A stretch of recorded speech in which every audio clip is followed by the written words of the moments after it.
이 시간에 지난 시간에 이어서 올해 우리 교회 표인 순명 그리고 연결 두 번째 시간 사울의 힘, 사무엘의 힘이라는 부제를 가지고 우리 함께 내용을 나누도록 하겠습니다. 여러분, 힘을 갖는 것, 힘을 사용하는 것 얼마나 좋은지 모릅니다. 대형 콘서트에서요, 구하기 힘든 티켓 아무도 못 구해요. 절판된 티켓. 그런데 아는 지인이 구해준 그 스페셜 티켓, 그것을요 안내에게 내밀면 그냥 프리패스에 제일 좋은 자리에 앉는 것입니다. 아주 큰 힘이죠. 어느 운동선수가요 텍사스의 한 팀에 계약되었다고 해서 어느 저명한 레스토랑 사장님이요 이 선수에게 이제 평생 음식 공짜라는 쿠폰을 줍니다. 어마어마한 힘입니다. 힘이라는 것이요, 작은 것에부터 큰 것까지 무엇인지 뭔지 몰라도 좋긴 좋은 것입니다. 내 삶을 윤택하게 하고요, 편하게 하고요, 복잡한 것을 시원하게 해결할 수가 있게 됩니다. 그런데 한 가지 분명히 해야 될 것이 있습니다. 힘도 힘인데 그 힘이 어느 것을 위하여 쓰여지고 있는가, 그 힘이 과연 선한 것을 위하여 쓰여지고 있는지가 더 중요한 것입니다. 여러분, 1급 요리사가요, 그가 가지고 있는 요리의 힘으로 칼을 아무 데서나 휘두르면 안 되는 것입니다. 살인해서는 안 돼요. 특수 군인으로 훈련을 받은 자가요, 그 힘을 국가를 위해서 사용하지 않고 마약 밀수하는 데 써버리면 안 되는 것입니다. 오늘 본문에서는 두 사람이 등장하고 그들이 가진 힘과 그 힘을 어떻게 쓰는지 자세히 나옵니다. 그래서 여러분과 두 가지로 함께 나누고 싶습니다. 첫 번째는요, 사울 왕의 힘과 그 힘의 방향에 대해서 나누고 싶습니다. 사울이라는 자, 이 자가요 이스라엘 초대 왕으로 추대되었습니다. 이스라엘 백성들이요 광야 생활을 거치고 가나안 땅에 정착하고 대적들을 물리치고 사사 시대를 거쳐서 이제 어엿한 왕정 시대를 맞이했습니다. 그 나라의 첫 왕입니다. 얼마나 명예롭습니까? 사울 왕은요 왕으로 자신이 추천을 받을 때 한사코 거절을 했습니다. 자신의 부족함을 너무나도 잘 알았어요. 그만큼 겸손하고 자신을 낮춘 자였습니다. 왕으로 뽑아놓고 봤는데 정말로 탁월하게 선택한 것 같았습니다. 이때 당시의 왕은 그냥 탁상 공론하는 자가 아닙니다. 사무실에 처박혀서 이렇게 지시하는 자들이 아니에요. 머리 쓰는 사람들이 아니에요. 전투에도 참여하고 나라를 지키고 백성들을 살기 좋기 위해서 또 그의 스태미너도 키워야 되고 체격도 좋아야 되고 전투도 잘해야 됐습니다. 그러니까 올라운드 플레이어여야 됐습니다. 사울은 그 역할에 아주 잘 맞았습니다. 암몬 사람들이 이스라엘 백성들을 침략하고 괴롭힐 때에 군대를 소집해서 말끔하게 해결했습니다. 사사 사무엘을 존중하면서요 길갈에서 하나님과 언약을 맺을 때에 이 모든 상황이 잘 진행될 것처럼 이렇게 진행된 것을 보면 영적으로도 이 사울 왕은 사무엘을 헬퍼 역할을 잘한 것입니다. 이 왕이요 부와 명예와 권세가 쌓이는 것입니다. 점점 쌓여요. 그러나 우리가 잘 알다시피 힘을 쌓았던 사울이 엉뚱한 대로 힘을 쏟고 맙니다. 제사장이 아니면서 제사 일을 관장을 합니다. 자기 권세로서 얼마든지 이것도 가능하다고 생각한 것입니다. 또 오늘 본문에서 하나님께서 명령하신 것, 아말렉 사람들을 다 공격하고 다 제물을 삼아서 하나님께 바치고 모두 다 처리하라고 말씀하셨습니다. 그런데 사울 왕은 그 명령을 부분적으로는 수행했으나 나머지는 등한시해도 아무런 해가 없다라고 생각을 합니다. 사무엘이 이 상황을 볼 때에도 그 명령을 순종했다고 생각하는 척하면서 그것에 대해서 2번 이상이나 거짓말을 했습니다. 사울 왕이 가진 명예, 권력, 힘, 능력을 오직 자신을 커버하고 모면하기 위해서 써버렸습니다. 아각 왕을 죽이라고 한 명령도요 결국 정치적으로 판단하고 재정적인 이익을 얻을 수 있을 거라고 봤기 때문에 협상 카드로 살려둔 것입니다. 힘의 방향이 완전히 어긋나 버린 것이에요. 하나님의 명령도요 이제 자기 자신 아래에 두었습니다.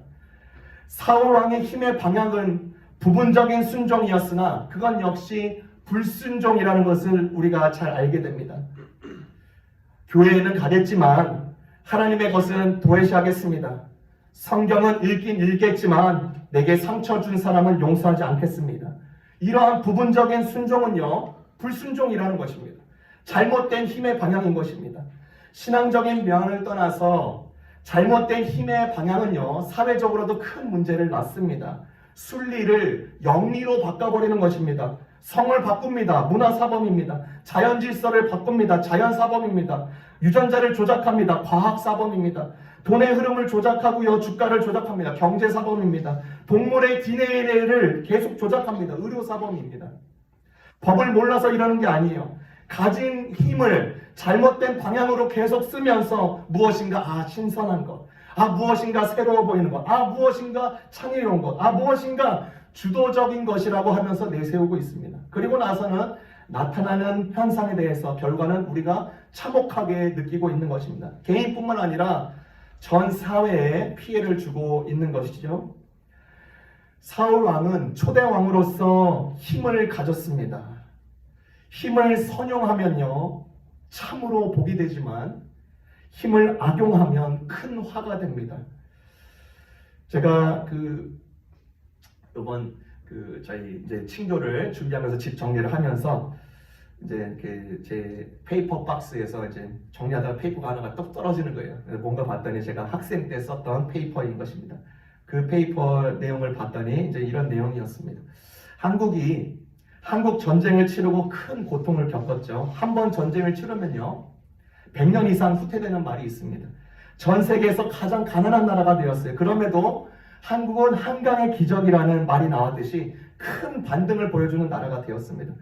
전 세계에서 전쟁을 겪고 이렇게 성장한 나라는 한국밖에 없는 것입니다.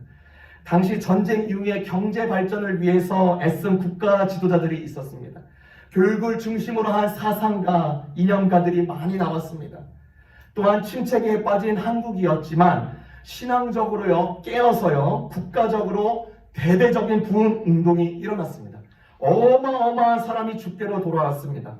우리가 기억하실지 모르겠지만 여의도 광장에서 주님의 하나님의 사랑 부흥사 빌레그레함 목사님을 모시고 모인 그 장면, 여러분 구글에 보면 나오실 거예요. 아직도 그 장면이 우리에게 생생하게 전달되고 있습니다. 한국 교회는요, 기도와 교회 개척의 DNA가 있습니다. 그래서 전도하고 이윽고 국가 거의 3분의 1이 그리스도인이 될 만큼 엄청난 영향을 받고 살았습니다. 영향을 미쳤죠. 교회 신앙생활 하다가 정말로 많은 사람들이요, 신학교에 갔습니다. 교회의 체급이 너무나도 커졌어요. 교단도 커졌습니다. 힘이 자연스럽게 교회에 그리고 교단에 쌓였습니다. 그 힘을 부흥 이후에 바르게 썼다면 다른 결과를 낳았을 수도 있을 것입니다. 1990년대부터요, 이 교회들이요, 힘을 잃어가기 시작했습니다. 해외 연구자들이요, 한국 교회를 연구를 했는데 내리막길로 내려가는 것이 심상치가 않는 절매 없는 사건이라고 지적했습니다. 왜냐하면 보통의 우리가 교회사 속에서, 교회 역사 속에서 침체기가 빠지고 나서 반드시 15년 내에 반드시 반등이 있습니다. 맥시멈이 15년이에요. 그런데 한국의 교회들은 전부가 아니더라도요, 많은 숫자들이 24년이 지났는데도 여전히 바닥을 치고 있었습니다. 하나님께서 한국교회에게 많은 영향력을 주셨어요. 많은 능력을 주셨습니다. 재능도 많고요, 물질이 있고요, 건물도 세우고요, 사람도 키우고 제법 많이 키웠습니다. 그런데 거기가 종착점이었습니다. 힘의 방향을 어긋나게 잡은 거예요. 힘을 축적하는데 취했습니다. 저는 이 부분에 대해서 페이퍼를 쓴 것이죠. 그래서 이 원인이 무엇일까? 세 가지로 제가 지적을 했는데, 삶과 신앙의 연결이 완전히 미숙되어 있다. 성공주의, 패권주의가 만연했다. 신학의 부재가 있었다. 윤리적으로요. 그래서요, 한국의 많은 교회들이요, 많이 성장하고 커지고 권력을 쌓았습니다. 권력은요, 좋은 것입니다. 그런데 무서운 것이에요. 교회도 상관이 없는 것이에요. 능력과 재능과 달란트, 기술, 풍성한 헌신도가 높으면요, 좋습니다. 그런데 그 방향을 제대로 잡고 설정하지 않으면 사울의 길을 갈 수밖에 없는 것입니다. 그 끝은 항상 부분적인 순종입니다. 그 부분적인 순종은 그리고 완전한 불순종까지 가게 되는 것입니다. 많은 교회들이요, 이 긴 터널을 통해서, 실패를 통해서 배웠습니다. 그래서 참된 목회자들도 후에 많이 나왔습니다. 여전히 성장하고 건강한 교회를 목회하는 분 중에 한 분은요, 교회가 너무나 커지니까요, 일부러 성도를 파송하는 운동까지 펼쳤습니다. 이 교회가 전부가 아니라는 거예요. 저쪽으로 파송시켜서 형제 교회를 키우고 또 다른 교회를 키우고 분리하는 것입니다. 권력을 방지하고 온전히 주님이 맡겨주신 이 사명에 집중하도록 말이에요. 그래서 어떤 신학자들은요, 말하기를 100명에서부터 150명의 이제 인원이 차면 한 목회자가 그 사역하기에 맥시멈 되는 숫자이다. 그래서 그 이유면 또 다른 곳에 개척을 하는 게 여러모로 좋다라고까지 했습니다. 힘의 방향을 점검하라는 것입니다. 계속 방향 점검하라는 것이에요. 여러분, 목회와 사회적인 측면 아니라 개인적으로도 질문해 볼 수가 있습니다. 하나님을 의지하지 않는데도, 하나님을 중심축으로 두지 않는데도 인생이 혹시 잘 풀리고 있습니까? 여전히 승승장구하십니까? 여전히 잘 풀리십니까? 힘을 쌓는 데에 집중하느라 내 힘의 방향도 어디인지도 모르고 내가 가진 것, 내 백그라운드, 내 스펙을 자부하면서 살아보니까 그것에 혹시 치에 있는 건 아닌지 스스로 우리에게 질문해 봐야 됩니다. 이것이야말로 재앙의 문턱에 있는 것이기 때문입니다. 사울의 전철을 거부하는 저와 여러분이 되시기를 주님의 이름으로 축원합니다. 두 번째입니다. 사무엘 선지자의 힘, 그리고 그 힘의 방향입니다. 사무엘은요, 사사시대 말미, 그리고 이스라엘의 왕정시대 직전에 살았던 사람입니다. 그러니까 그는 마지막 사사였고 동시에 첫 번째 선지자였습니다. 그의 롤은 두 가지였습니다. 마지막 사사, 첫 번째 선지자. 잘 알다시피 사무엘은요, 어머니 한나가 서원하여서 얻은 아들입니다. 사무엘이 젖될 나이가 되니까 이제 어머니 한나가 엘리 제사장에게 이 사무엘을 바치면서 자기가 드렸던 기도를 설명해주고 사무엘상 1장 28절에 이렇게 말을 하는 것입니다. 이제 이 아이를 여호와께 다시 돌려드립니다. 이 아이는 평생토록 여호와의 사람이 될 것입니다. 말했습니다. 어머니 한나가 서원해서 아들을 하나님께 바친 것이죠. 이 서원이라는 것에 대해서 조금 나누고 싶습니다. 이스라엘에는요, 독특한 제도가 있었습니다. 나실인입니다. 나실인. 나실인이란 자발적으로 서원하여서 어느 특정 기간에 하나님을 위해서 헌신하는 것을 말을 합니다. 예를 들어서 나는 3개월 동안 나실인으로 살겠습니다. 3개월 동안에 헌신하는 거죠. 나는 6개월 동안 나실인으로 살겠습니다. 그렇게 사는 거죠. 나는 좀 더 높게 2년 동안 나실인으로 살겠습니다. 그러니까 오늘날로 한번 비교를 해주면 단기 선교 6개월, 1년을 제가 하나님을 위해서 한번 쓰겠습니다. 가서 영어도 가르치고 건물도 짓고 나실인의 서약인 것과 똑같아요. 어느 단체에 소속해서 내가 부족한 것을 제가 돕겠습니다. 어느 교회에 파송되어서 내가 이것을 돕겠습니다. 나실인인 것입니다. 그런데 이 나실인이요, 그냥 사는 게 아닙니다.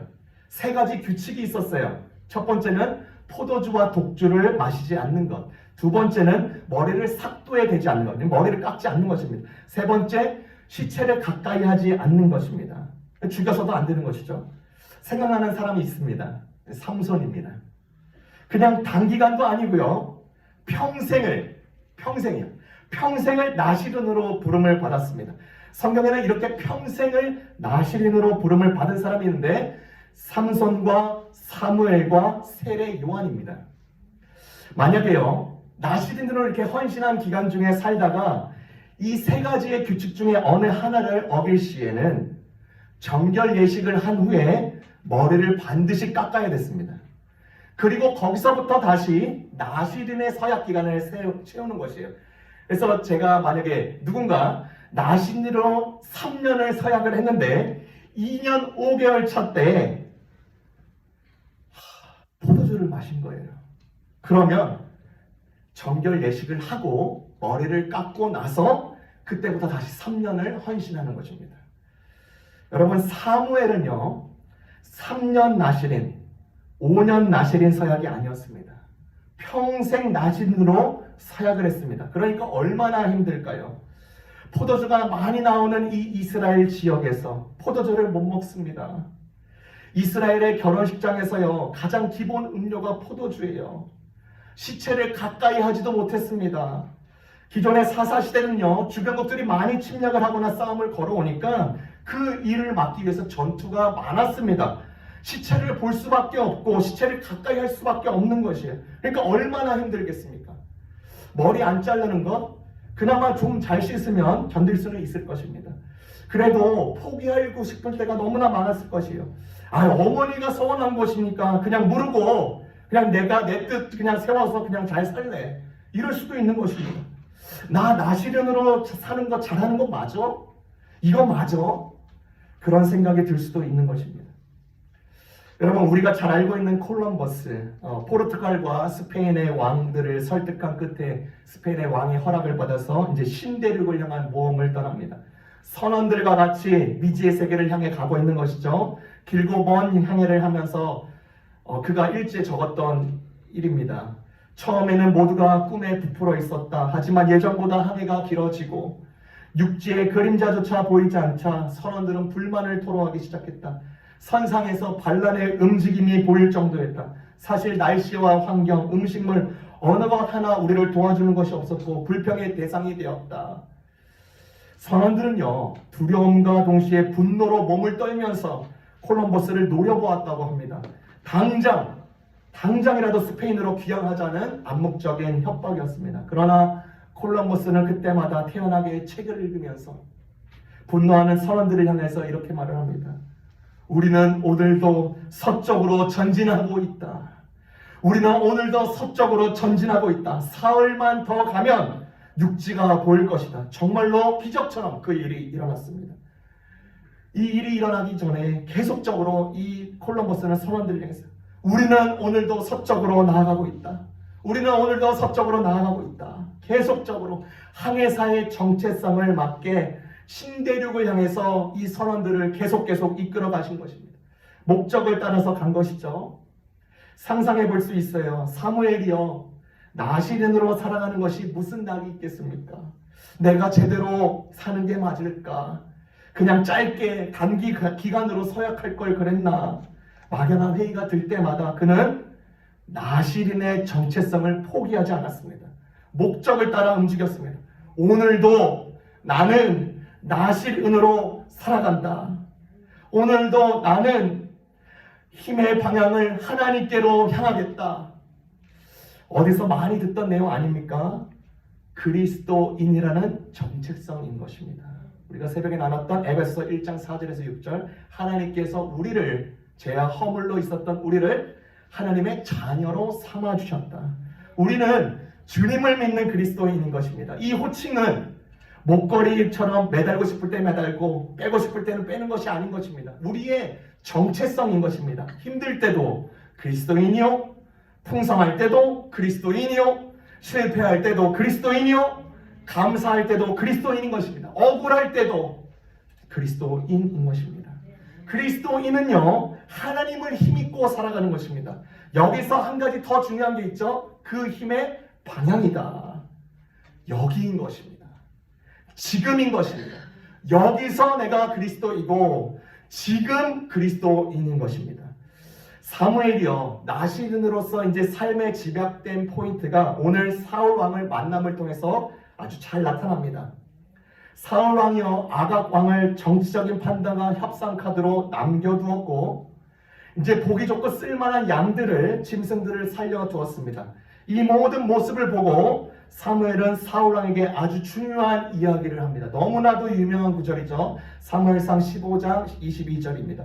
여호와께서 여호와의 음성을 순종하는 것보다 범죄와 다른 제사들을 기뻐하실 것 같소? 순종이 제사보다 낫고 귀 기울이는 것이 수장의 귀보다 낫소. 그리고 나서 사무엘이 무슨 일을 하나요? 하나님께서 명령하신 것을 사울왕 대신에 이 사무엘이 대신합니다. 그 왕 아각을 죽입니다. 32절 33절입니다.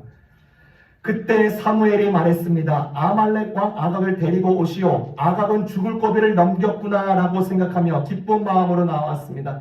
그러나 사무엘이 말했습니다.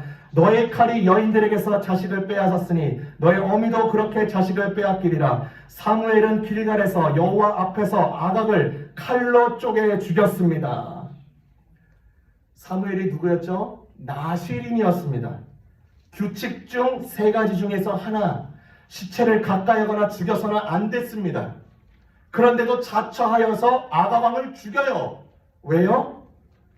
하나님께 순종하는 것이야말로 하나님께 기쁨이 되고 그것이 나실인의 정신이었기 때문입니다. 성경에는 나오지 않죠. 나실인의 규칙을 깨면 정결례식을 하고 머리를 밀어버립니다. 아마 사무엘도 이 일이 있고 난 후에 그렇게 했을 것이에요. 중요한 것은 완고한 불순종은 잘못된 힘의 방향인 것을 알려주고 있습니다. 이 모든 사건을 통해서 이 두 사람을 통해서 우리에게 주시는 메시지는 하나님의 명령에 기꺼이 순종했느냐 그렇지 않느냐 그 이야기를 우리에게 해주고 있습니다. 그게 진짜 힘이기 때문입니다. 이 일이 있고 난 후에 이스라엘 백성들이요 어디에 연결되냐면 다윗과 연결됩니다. 하나님은 이스라엘의 미래가 보다 나은 사람, 즉 다윗의 손에 들어가도록 결단하십니다. 우리가 오늘 살아가는 힘의 원천은 어디에 있나요? 여러분이 가진 것에 있나요? 여러분의 노력에 있나요? 또 여러분의 재능에 있나요? 모두 다 귀중한 것입니다. 그런데 진짜 원천이야말로 하나님이십니다. 그게 전부가 아니에요. 그 힘이 어떻게 해요? 나를 통해서 하나님의 목적에 따라서 적재적소에 쓰일 때, 순종의 매개로 쓰일 때 가장 가치 있고 하나님께 영광이 되는 것입니다. 지금 그리고 여기에서 여러분의 삶의 터전에서 우리는 이 그리스도의 정체성을 가지고 사는 것이죠.